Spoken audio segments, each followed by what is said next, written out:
सारी बातों को जोड़ दूं तो यहाँ कहता है कंपनी जब भी डिबेंचर रिडीम करेगी, डिबेंचर रिडीम कर रही है, रिडम्पशन के वक्त मुझे दो बातों का पता होना जरूरी है। एक तो मेथड ऑफ रिडम्पशन और दूसरा सोर्स ऑफ रिडम्पशन। किस प्रकार रिडम्पशन करने वाले हैं और कहां से रिडम्पशन करने वाले हैं। मेथड ऑफ रिडम्पशन, कंपनी चार मेथड है। Redemption in lump sum, redemption by drawing of lots और instalment, redemption by purchase from open market, और रिडम्पशन बाय कन्वर्जन।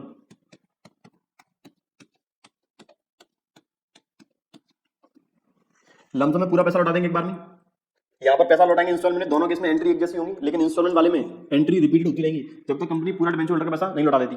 यहाँ एंट्री होती है percentage debenture account debit to debenture holder, यदि premium redemption है percentage debenture account debit premium on redemption debenture account debit to debenture holder, discount redemption है percentage debenture account debit to debenture holder to profit on redemption debenture, payment करने की entry debenture holder account debit to bank. दोनों cases में entry रहेगी same. यदि company redemption करने वाली premium पे, वो लॉस हम पहले बुक कर चुके हैं और प्रीमियम पहले बुक कर चुके हैं। यदि कंपनी को प्रॉफिट हुआ रिडम्पशन के दौरान तो प्रॉफिट को कैपिटल नेचर का है, ट्रांसफर करेंगे capitalism. In case company open market से परचेज करती है तो पहले परचेज करने की एंट्री होगी own debenture account debit to bank, किस प्राइस से, जिस प्राइस पर हमने डिबेंचर परचेज किया है। फिर उसके बाद कैंसिलेशन की एंट्री होगी percentage debenture account debit to own debenture, यदि लाइबिलिटी ज्यादा है, एसेट्स कम है तो to profit on cancellation of debenture या profit on redemption of debenture, liability कम है, एसेट ज्यादा है तो फिर loss on cancellation of debenture. फिर कन्वर्जन, कन्वर्ट करेंगे तो पहले डिबेंचर होल्डर में ट्रांसफर करना पड़ेगा percentage debenture account debit to debenture holder, par पे percentage debenture account debit premium on redemption debenture account debit to debenture holder, premium पे percentage debenture account debit to debenture holder to profit on redemption debenture discount पे। इसके बाद convert करेंगे तो debenture holder account debit to equity share capital या फिर to debenture, यदि face value पर इशू कर रहे हैं, पार पर इशू कर रहे हैं। दूसरा debenture holder account debit to equity share capital to debenture या फिर to security premium, premium issue कर रहे हैं। Debenture holder account debit to equity share capital to security premium, premium issue करते हैं तो debenture holder account debit to debenture to security premium, discount पे issue करेंगे debenture holder account debit discount on issue debenture account debit 2% debenture. ये बात थी case number 4 की। ये मेरे थे method of redemption. Sources company दो में रिडम्पशन कर सकती है, आउट ऑफ प्रॉफिट और out of capital. Out of profit redemption का मतलब होता है कंपनी को एक रिजर्व बनाना होगा जिसका नाम है डीआरआर। किन कंपनी को बनाना है, केवल अदर अनलिस्टेड कंपनीज को। कितना परसेंट डीआरआर बनेगा, 10%। किसका 10%, फेस वैल्यू, जिस फेस वैल्यू पर कंपनी ने डिबेंचर किए थे इश्यू, एंटायर फेस वैल्यू का 10%। कब बनाना है, जिस साल रिडम्पशन होगा इससे पिछली 31 मार्च को। बनाने की एंट्री क्या होगी, statement of P and L account debit to DRR, क्योंकि ये हमेशा बनता है फ्री प्रॉफिट में से। जिस साल कंपनी ने रिडीम करी है डिबेंचर उसके बाद ये डीआरआर करना पड़ेगा, फ्री एंट्री होगी DRR account debit to general reserve, out of profit. यदि debenture out of capital, out of capital का मतलब जब भी कंपनी डिबेंचर रिडीम करेगी उस दिन कंपनी के पास एडिक्वेट कैश नहीं होगा, कंपनी नए शेयर्स या फिर नए डिबेंचर इशू कर देगी, वहां से पैसा आएगा फिर पेमेंट कर देगी। आउट ऑफ कैपिटल का अपने सिलेबस में कोई भी केस नहीं है। कोई भी केस होने का मतलब जहां मुझे और शेयर्स जारी करने पड़े, नई सिक्योरिटी जारी करनी पड़े, यदि कंपनी के पास कैश कम है तो उस केस में ऐसा कोई भी केस मेरे सिलेबस नहीं है। आउट ऑफ कैपिटल केवल लिखा हो सकता है company out of capital redeem करने वाली है, यदि आउट ऑफ कैपिटल लिखा है वहां पर कंपनी को कोई भी डीआरआर बनाने की रिक्वायरमेंट नहीं है केवल।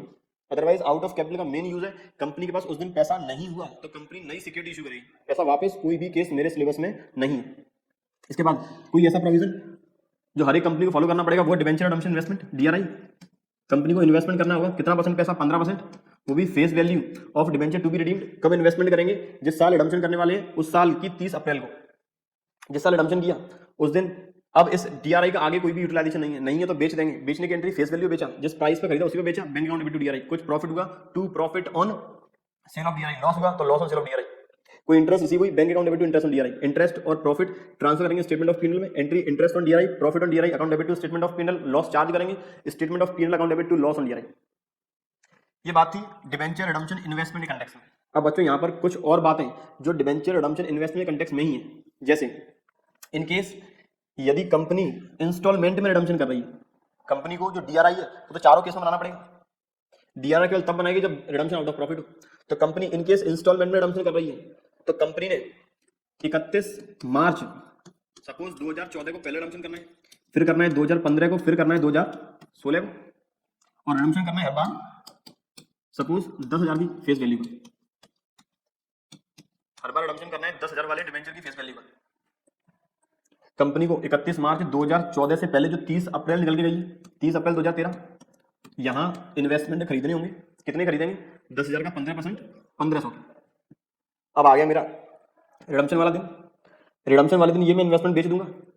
अगर मैंने रिडम्पशन वाले दिन ये इन्वेस्टमेंट बेच दिए तो फिर अगले साल के रिडम्पशन के लिए मुझे डिबेंचर रिडम्पशन इन्वेस्टमेंट करना पड़ेगा 30 अप्रैल 2014 को।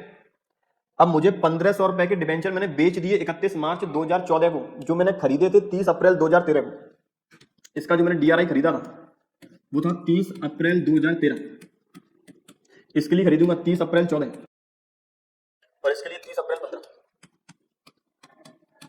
मैंने 2013 में जो इन्वेस्टमेंट खरीदे वो यहां रिडम्पशन वाले दिन बेच दूंगा। ये वाले में यहां सेल और लिख देता हूं सेल। ये होगा 31 मार्च 14, 31 मार्च 15 और 31 मार्च 16। अगर मैंने 31 मार्च 2014 को वो इन्वेस्टमेंट बेच दिए जो मैंने खरीदे थे 30 अप्रैल को, मुझे वापस 30 दिन के बाद और इन्वेस्टमेंट खरीदने पड़ेंगे। तो इससे अच्छा मैं ये वाले इन्वेस्टमेंट जो मैंने 30 अप्रैल 2013 को खरीदे ये बेचूं ना। अगर ये मैं नहीं बेचता हूं तो ना मुझे सेल की एंट्री वापस करनी, ना मुझे परचेज करने की एंट्री वापस करनी। तो ये वाले इन्वेस्टमेंट रखूंगा कब तक? आखिरी रिडम्पशन तक। ये मैं रखूंगा इस वाले रिडम्पशन के लिए जो मेरा 31 मार्च 16 को है, जो मेरा रिडम्पशन 31 मार्च 16 को है, इस वाले रिडम्पशन तक के लिए मैं ये इन्वेस्टमेंट संभाल के रखूंगा। और ये इन्वेस्टमेंट कब बेचने वाले हैं? जिस दिन आखिरी रिडम्पशन होगा, मतलब 31 मार्च 2016 को। ये बात हुई जब कंपनी इंस्टॉलमेंट में रिडम्पशन करती है। इन केस कंपनी इस साल कर रही है 10,000, यहां करती है 10 की जगह 20,000, तो कंपनी ने पहले साल के लिए सही इन्वेस्टमेंट किया 1500 का 30 अप्रैल 2013 को। अब कंपनी ने जो रिडम्पशन करना है 31 मार्च 2015 को, इसका डीआरआई खरीदना था 30 अप्रैल 2014 तक। कितना खरीदना था? 20,000 का 15% 3,000। तो कंपनी के पास 1500 का डीआरआई पहले से ही है, कंपनी 1500 का और खरीद लेगी। इनकेस ये 1500 वाला बेच देती है तो पूरा 3,000 खरीदना पड़ेगा। इसलिए कंपनी केवल 1500 का ही खरीदेगी, इस 1500 वाले को नहीं बेचेगी। या फिर यहाँ रिडम्पशन सपोज होता 5,000 का ही, मतलब कम का रिडम्पशन है, कंपनी को इस रिडम्पशन के इक्विवेलेंट, इस फेस वैल्यू के इक्विवेलेंट केवल 750 रुपए का चाहिए इन्वेस्टमेंट पहले से है कितना? 1500। तो कंपनी 31 मार्च 2014 को आधे मतलब 1500 में से 750 का इन्वेस्टमेंट बेच देगी, क्योंकि अगले साल के लिए मुझे 30 दिन के बाद खरीदने के लिए 750 की, तो उतना ही हम रिटर्न करके चलेंगे। ये बात थी बच्चों out of profit, out of capital की, रिडम्पशन के सारे मेथड्स की। अब बात करें एक एक करके प्रैक्टिकल क्वेश्चन की।